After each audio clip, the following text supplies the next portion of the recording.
Queria cumprimentar-vos esta manhã de sábado, agradecer à Escola Sabatina o convite que me fez para estar convosco relembrando a lição desta semana. Queria cumprimentar todos vós que estáis aqui presentes na sala, cumprimentar também aqueles que nos acompanham através da internet e cumprimentar também aqueles que um dia poderão, por acaso, assistir à apresentação desta lição. Como sabem, não é segredo para ninguém, temos estado a acompanhar o livro de Hebreus e eu vou pedir para me projetarem o PowerPoint, porque eu preparei um PowerPoint, penso que torna mais fácil para vós a apresentação também. Estamos na lição número 9, estamos numa lição que nos fala acerca de Jesus, o sacrifício perfeito. Estamos numa lição que está focada particularmente na cruz. A forma como Paulo vê a cruz, a forma como a descreve e a forma como nós, teoricamente ou em princípio, devemos olhar para ela. Não sei se lembram, mas eu estou sem imagens. Ok, estão-me a pedir um momento, eu vou adiantando para não perdermos tempo da lição. Se lembram, logo na primeira parte da lição, é dito que, antigamente, a simbologia entre os hebreus não apontava para a cruz. Eles utilizavam vários símbolos, como por exemplo, e isto nós conseguimos descobrir nas catacumbas, em Roma. Porquê? Porque lá haviam muitos cristãos, porque dedicavam alguns dos momentos do seu isolamento a desenhar, e os que sabiam, a esculpir. E nós vamos encontrar nas catacumbas, particularmente, imagens como o peixe, como o pavão, como a pomba, algumas imagens também da ceia, de Jesus como o bom pastor. Aparece aquele símbolo, é aquela segunda figura em cima, que são as primeiras letras da palavra Cristo. Porquê que isto acontecia? Acontecia porque os cristãos tinham medo de ser associados à cruz de Cristo, de serem associados aos cristãos. Eles utilizavam, às vezes, uma estratégia engraçada. Utilizavam a balança e no desenho da balança como que escondiam a cruz. Utilizavam também a âncora.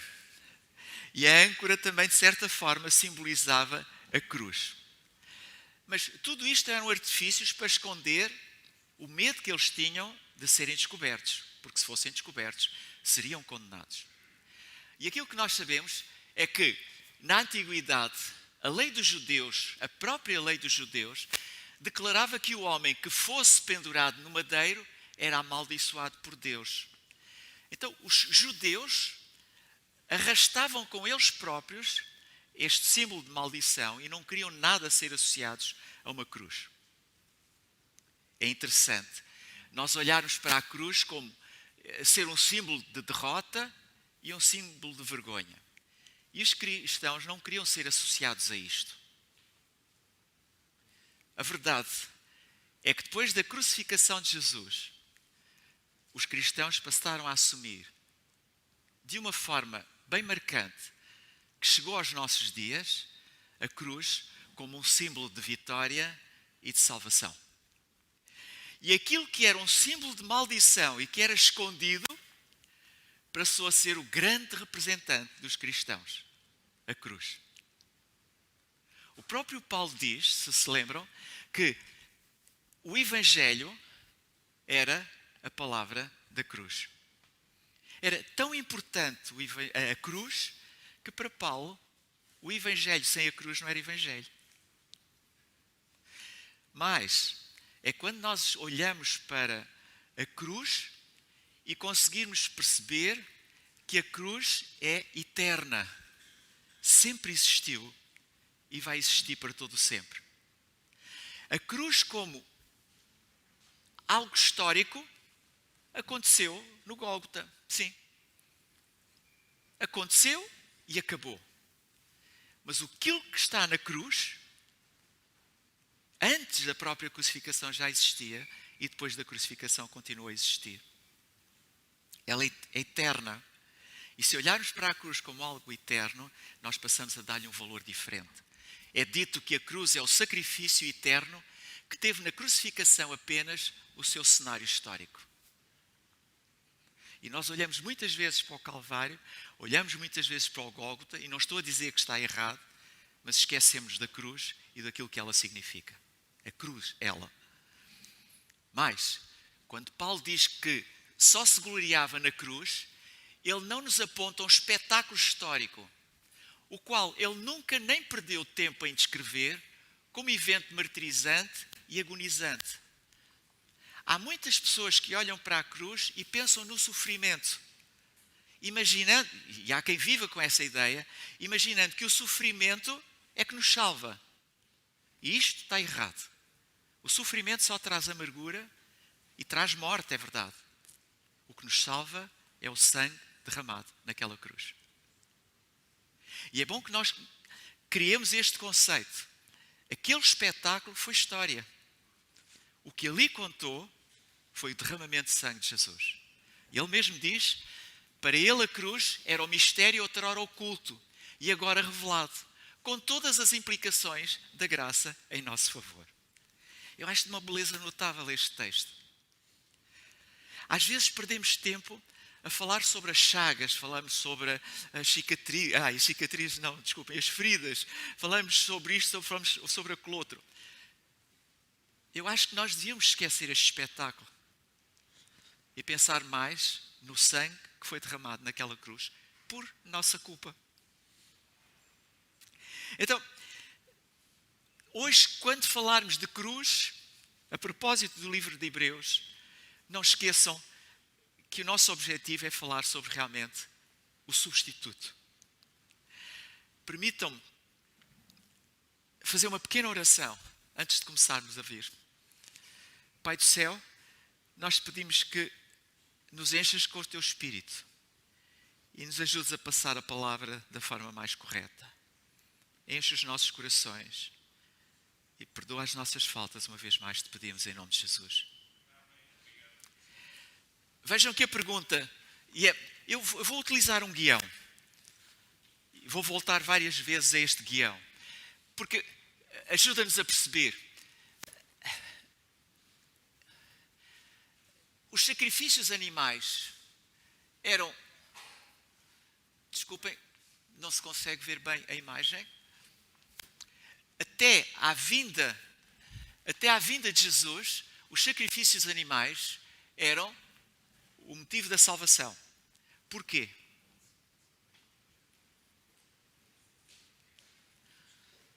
A resposta a todas as perguntas que eu vos fizer, a resposta está na lição de uma forma muito direta. E a resposta certa a esta pergunta é: sem derramamento de sangue, não há perdão. Aquela pergunta só tem uma resposta. Sem derramamento de sangue, não há perdão. A pergunta que vem a seguir é que é mais complicada de responder. É porquê que há necessidade de derramamento de sangue? Porquê que foi escolhida uma forma tão sangrenta? E curiosamente a resposta também é relativamente simples. É mais difícil se calhar de entender. Mas a resposta é: o sangue representa a vida do substituto. Se nós tirarmos o sangue do animal, ele morre. Se tirarmos o sangue que é vida, quem perde esse sangue morre. E aquilo que é dito é: sem derramamento de sangue não há perdão. Portanto, é necessário, para haver perdão, que alguém morra. E para esse alguém morrer, a questão que põe-se é: quem é que vai morrer? O texto diz que a vida da carne está no sangue, pelo que vos tenho dado sobre o altar para fazer expiação pelas vossas almas. Porquanto é o sangue que fará expiação pela alma. Portanto, a pergunta: até à vinda de Jesus, os sacrifícios animais eram um meio de salvação. Porquê? Porque sem derramamento de sangue não há perdão. E porquê que foi escolhido um método tão cruento? Sem sangue, sem derramamento de sangue, não há perdão. E isto foi aquilo que foi acordado. E se lembrarem, A primeira morte que aconteceu foi a de um animal para se arranjarem vestes para cobrir dois corpos que estavam nus e que descobriram que estavam nus. A partir daí aconteceram imensas coisas. Esta imagem, para mim, é uma imagem terrível. Que culpa, que falta cometeu Abraão para Deus pedir a Abraão o seu filho? No fim de contas, é a pergunta que o pai faz. Que culpa tenho eu, Deus Pai, que me leva a dar o meu filho em sacrifício por homens que não são resolutos nas suas decisões, nem são capazes de cumprir os acordos, as alianças que fazem comigo? E quando aparece esta imagem de Abraão a sacrificar Isaac, nós pensamos que aqui está um testemunho fantástico da experiência parcial que nós podemos imaginar que se passou no céu quando Deus decidiu com o outro Deus que um Deus se devia entregar por nossas culpas. Mas não é deste que eu quero falar. A lição não fala disto. A lição fala de um outro acordo, de uma outra aliança, se lembram. E aqui surge um pequeno pormenor na lição que não sei se prestaram atenção. Tiago Keller, que é um comentador adventista que tem comentários todas as semanas sobre a lição, chama a atenção e até faz um pequeno programa, talvez de uns 10, 15 minutos, a explicar isto. A lição tem uma coisa que pode levar alguns de nós ao engano. Eu não vou perder muito tempo com isso, porque não é o essencial da lição. Mas não posso deixar em branco isso, correndo o risco de falhar num pormenor.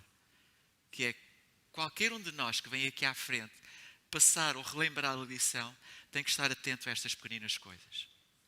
Lembram-se que, quando Deus promete a Abraão que iria fazer do seu povo uma geração especial, iriam ter um local próprio para viverem, que ia desde um sítio até outro sítio, muitos pormenores estão lá nessa promessa.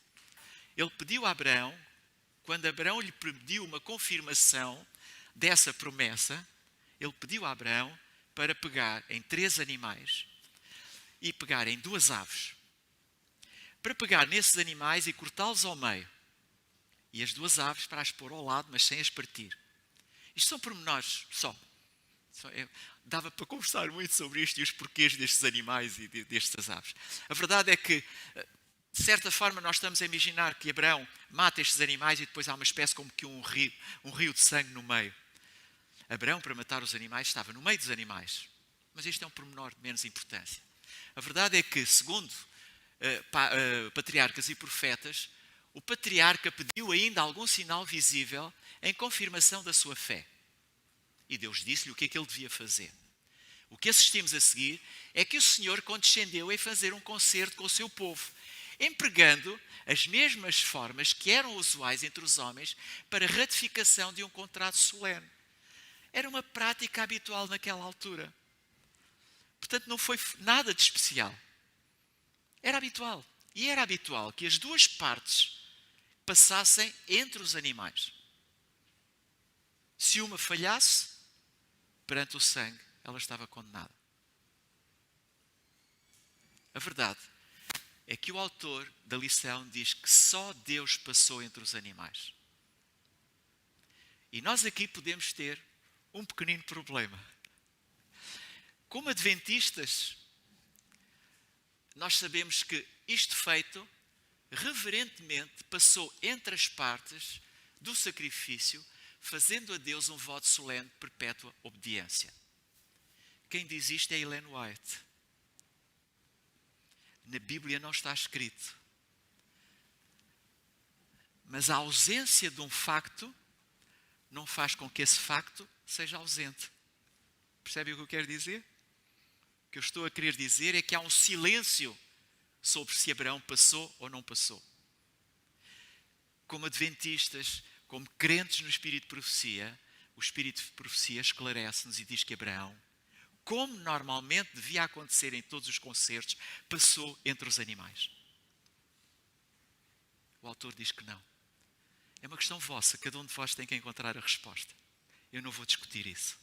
Posso-vos dizer a minha opinião. Na minha opinião, porque acredito no Espírito de Profecia, Abraão passou entre os animais. Mas não faço guerra com ninguém sobre isso. O que vos digo é que, como garantia deste concerto de Deus com os homens, um forno de fumo e uma tocha de fogo, símbolos da presença divina, passaram por entre as vítimas repartidas, consumindo-as totalmente. Ali foi selado uma aliança, que todos sabemos foi quebrada, e por ter sido quebrada, os homens sofreram as consequências disso.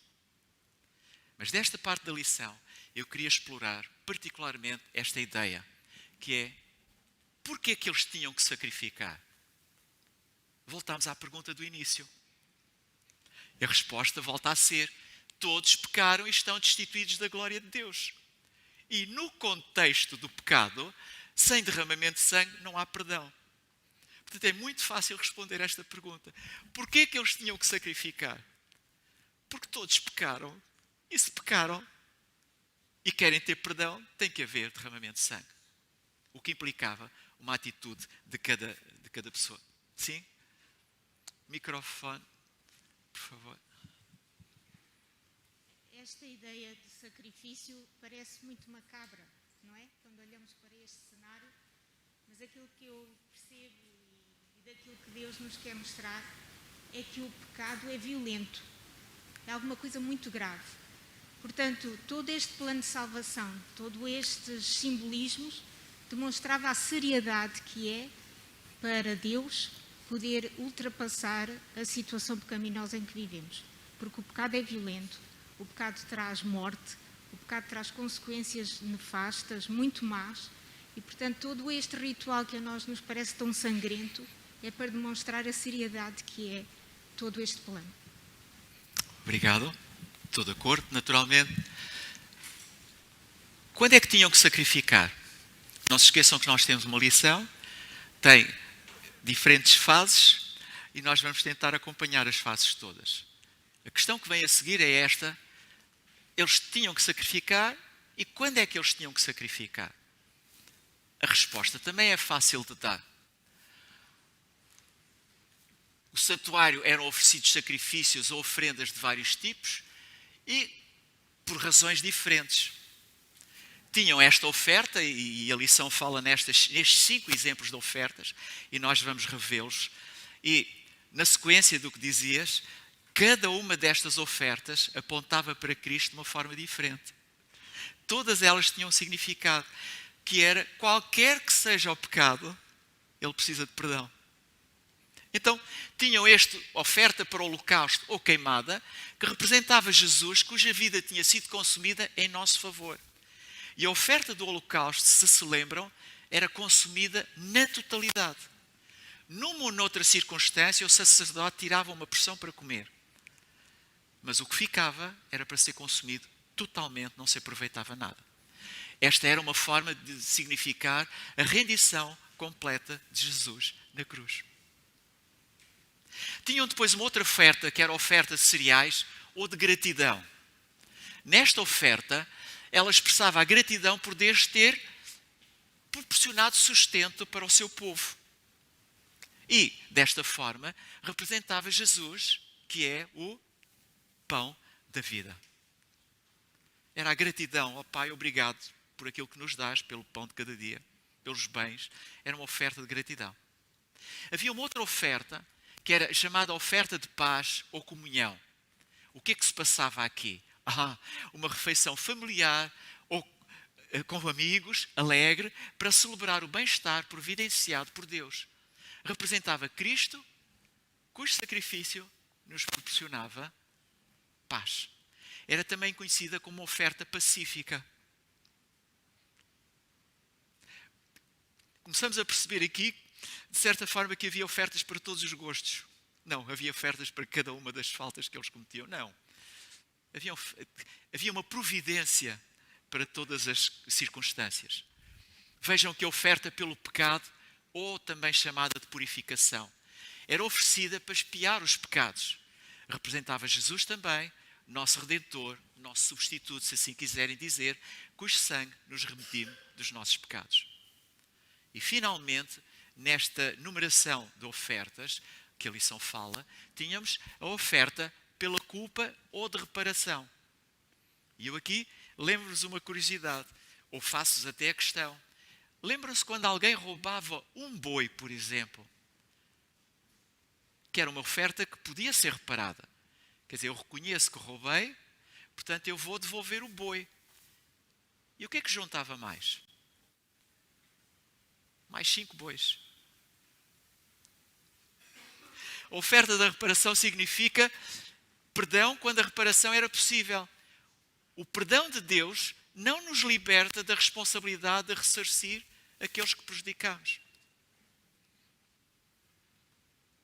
Então, neste contexto de uma coleção de ofertas que eram feitas para remissão de alguma culpa ou de algum erro, nós vamos perceber que os sacrifícios do santuário ensinam-nos que a experiência da salvação é mais do que aceitar Jesus como nosso Salvador ou nosso substituto. Também precisamos de nos alimentar dele, de partilhar as suas bênçãos com outros e de providenciar reparação para com aqueles a quem fazemos mal. Percebem a dimensão das ofertas? Vão muito para além só do aspecto substitutivo. Podemos ver na cruz, e vamos ver isso mais à frente, podemos ver na cruz também uma lição de vida espiritual. Aquilo que eu fiz aqui, fiz por amor a vós. Façam como eu fiz. E aquilo que eu fiz foi alimentar-vos. Aquilo que eu fiz foi conviver convosco.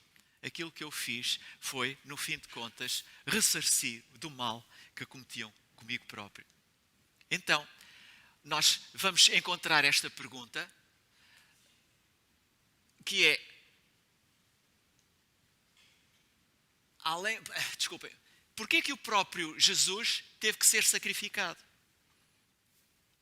E a resposta eu já mostrei, é porque ele era o Cordeiro de Deus, ou era apontado como o Cordeiro de Deus, é porque ele é apontado como o substituto, é porque ele é apontado como o mediador, desde antes da criação do homem.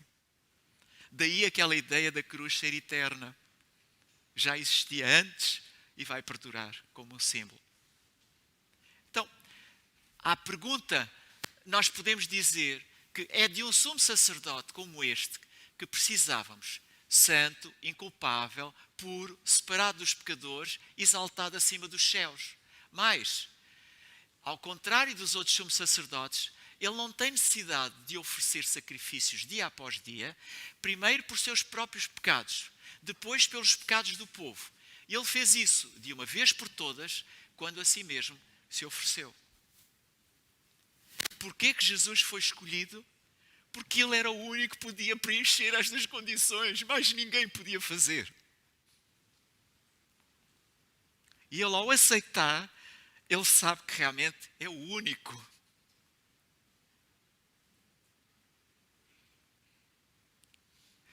E, entre aspas, nós dizemos sem necessidade.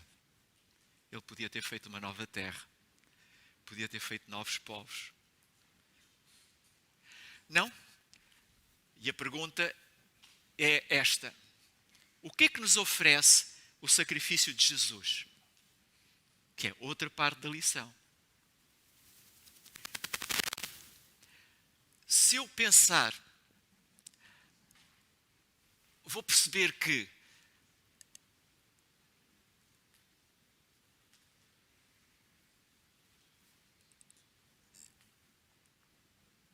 se eu olhar para o sacrifício de Jesus de uma forma interesseira, eu vou pensar só assim, com o sacrifício de Jesus eu vou me salvar. Vou ter perdão dos meus pecados. E limitei o sacrifício de Jesus de uma forma muito básica. Vejam só. Pode limpar os nossos pecados, é o que está escrito? Não, é a nossa consciência. Pode tirar os nossos pecados. Sim, isso já sabemos. Mas será que sabemos que oferece santificação também? O que significa que a morte de cruz não é uma coisa passiva para o crente. A morte de cruz implica, por parte do crente, alguma coisa mais, que é poder chegar à santificação, mas ele só chega lá através de Jesus. O sacrifício de Jesus é eficaz e é insuperável. É dito na lição também que nos torna perfeitos. Perfeitos, hein? Sensação de perfeição, sabendo que todos os dias erramos, todos os dias pecamos. Permite-nos aproximar de Deus. Oferece-nos um exemplo a seguir e providencia alimento para a vida espiritual. Quando olhamos para o sacrifício de Jesus na cruz, quantos de nós pensamos nestes benefícios todos ou nestas transformações que podem acontecer? E agora podemos estar aqui à volta de cada um deles. Pode limpar a nossa consciência. Como? Pode tirar os nossos pecados. Esta eu já ouço falar mais vezes. Esta eu sei de cor. Oferece santificação. O que é que significa este oferecer santificação? Se calhar também podíamos falar sobre isso. Depois diz que é eficaz e insuperável. Eficaz em que sentido? Já vamos ver. Insuperável também já vamos ver. Torna-nos perfeitos. É mais complicado de eu entender isto. Se calhar precisávamos de falar sobre isto. Já o outro permite-nos aproximar de Deus. Como é que é possível eu aproximar-me de Deus? Nas orações dizemos, não por mim, mas pelos méritos de Jesus. Engraçado pensar nestes pormenores. Oferece-nos um exemplo a seguir. Este também é uma coisa que nós ouvimos falar muitas vezes. E agora providencia alimento para a vida espiritual. Falamos pouco. Como é que a cruz fornece um alimento espiritual? Portanto, vejam, a lição podia se estender durante muito tempo se nós formos pegar em cada ponto. Eu só estou a pegar naquilo que o autor da lição exaltou para vos trazer. E dizer que quando olharem para a cruz, não olhem só para o espetáculo. Olhem para o resultado do sangue que Jesus derramou naquela cruz. A cruz é uma eterna decisão de Deus com Deus. O sangue eterno é a decisão da graça. Acho esta frase fantástica. Quando Deus e Deus, os dois discutem como é que vão resolver o problema das quebras de aliança por parte do homem, dizer que a decisão eterna é de Deus com Deus. E o sangue eterno é realmente a decisão da graça. Então, tudo acabou na cruz? É uma das perguntas que o autor põe. Ok, Jesus morre na cruz, os nossos pecados são perdoados. Acabou. Como sabem, a resposta é não. Talvez a cruz seja o princípio de uma outra coisa.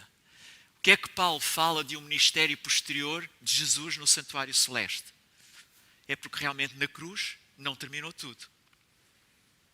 A cruz é o princípio de uma nova vida. Então, para isso, nós temos que pôr a pergunta, como é que se aplica hoje o sacrifício de Jesus? E as respostas não são óbvias, não são fáceis, mas se nós as procurarmos, nós vamos encontrar as respostas. Podemos depois interiorizar e aceitar, pior ou melhor. Mas vamos voltar ao santuário terrestre. Ou vamos descer ao santuário terrestre. Ou vamos recuar. E vamos pensar que, tal como o ministério dos sacerdotes terrestres não acabava quando o animal era sacrificado, o ministério de Jesus também não termina quando ele morreu na cruz. Tínhamos acabado de dizer isso. Sabemos que, de acordo com a categoria da pessoa que pecasse, a oferta trazida era ou aplicada nas pontas do altar, ou era derramada, ou então era comida parte da carne, ou então era aspergido diante do véu. Em qualquer dos casos, o pecado era simbolicamente transferido para o santuário. Nós sabemos isso. Quem estudou o santuário e ouve falar da doutrina do santuário sabe isto perfeitamente. Os pecados eram passados para o sacerdote levava-os para o lugar santo. Mas havia uma segunda fase. Portanto, o perdão tem duas fases. Uma primeira fase em que nós vamos aos pés de Jesus e uma segunda fase em que Jesus intercede por nós. E isso acontecia mais tarde, uma vez por ano, no dia da expiação. O santuário era purificado dos pecados que haviam sido confessados. Portanto, o perdão dos pecados tem duas fases. Tinha. Não sei se continua a ter. Vamos ver pela lição. Tinha esta fase de levar os pecados, confessá-los, matar o animal, mas depois tinha a outra fase, que era o santuário que estava carregado com os pecados do povo e dos sacerdotes, tinha que ser expiado. E toda aquela culpa era posta sobre Azarel, enviado para o deserto. Lembram-se disso? Temos então que aqueles que confessavam os seus pecados durante o ano mostravam lealdade para com Deus, observando um repouso solene. E eu acho esta frase muito bonita no que diz respeito ao repouso. No momento em que eu confesso os meus pecados, eu não tenho que continuar a martirizar-me com esses pecados. Eu entro num descanso solene, que só vai ser agitado no dia da expiação.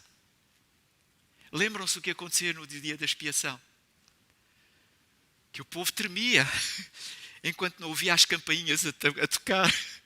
Aquelas campainhas que estavam na orla, não é? Se eles não ouviam as campainhas, sabiam que as coisas estavam a correr muito mal. Ouvir as campainhas era um alívio. Era a segunda fase.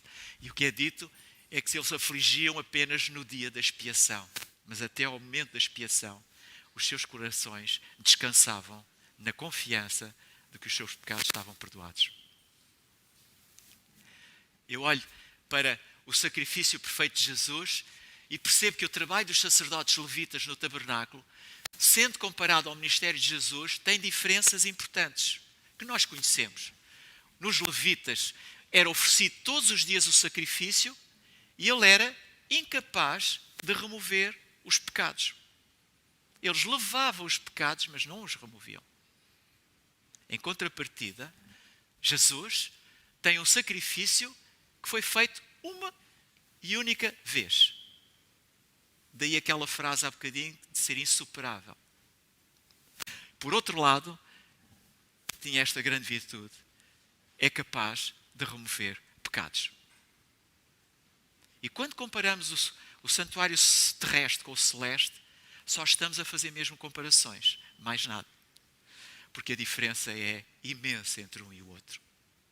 O que sabemos é que o sacrifício de Jesus jamais será superado.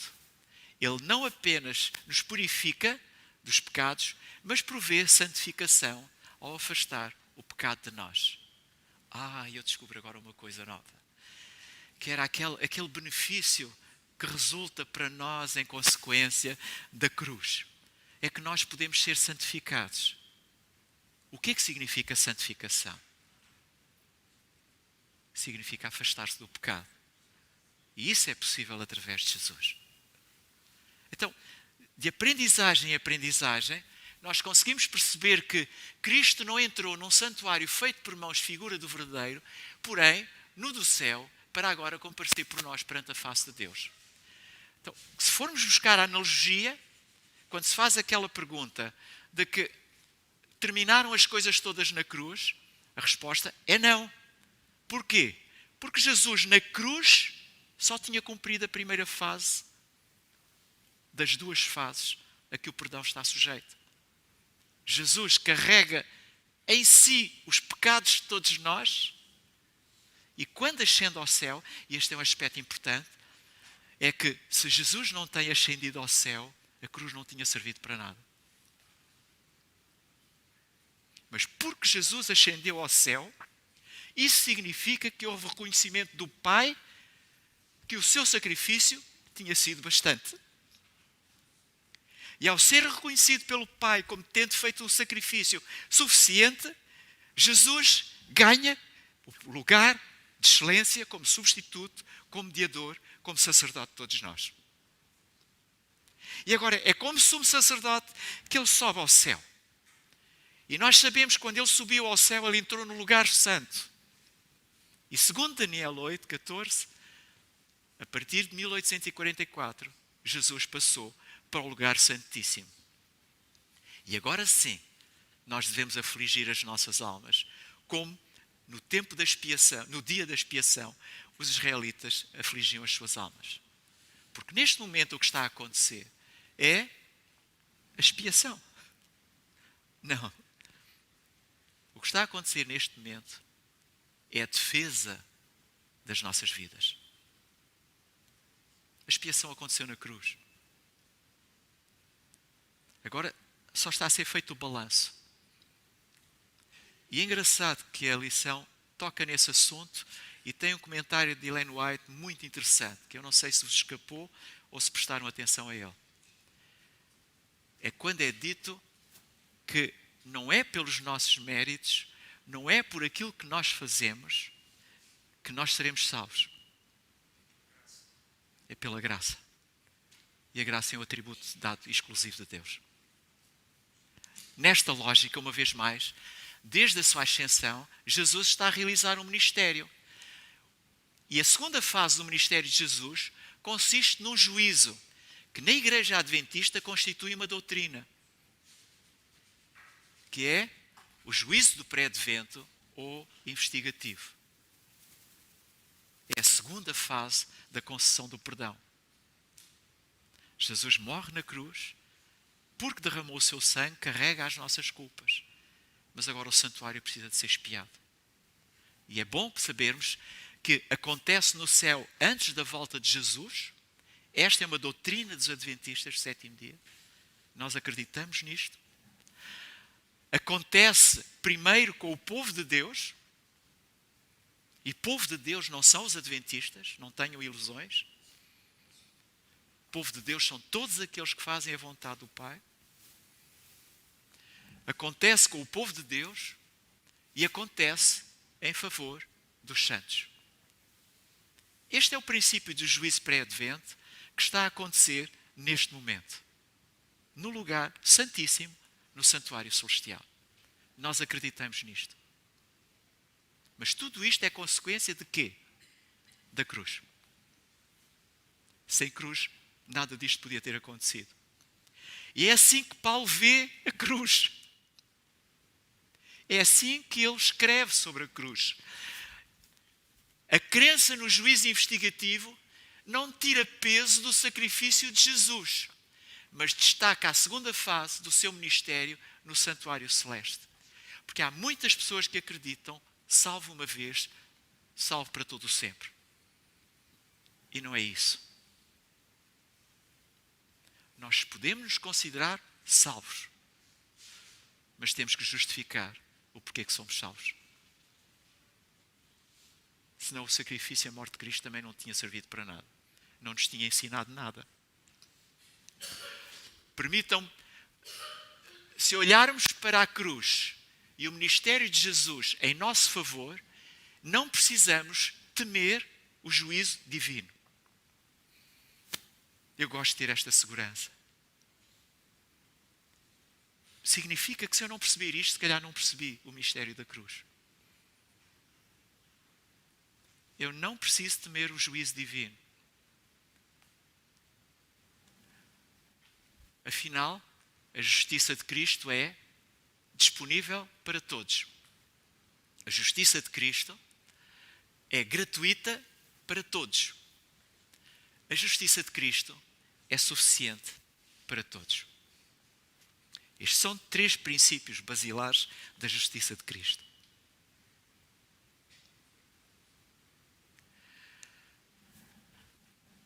Jesus, nosso advogado, apresenta um eficaz rogo em favor de todos os que precisam de arrependimento e fé. Um dia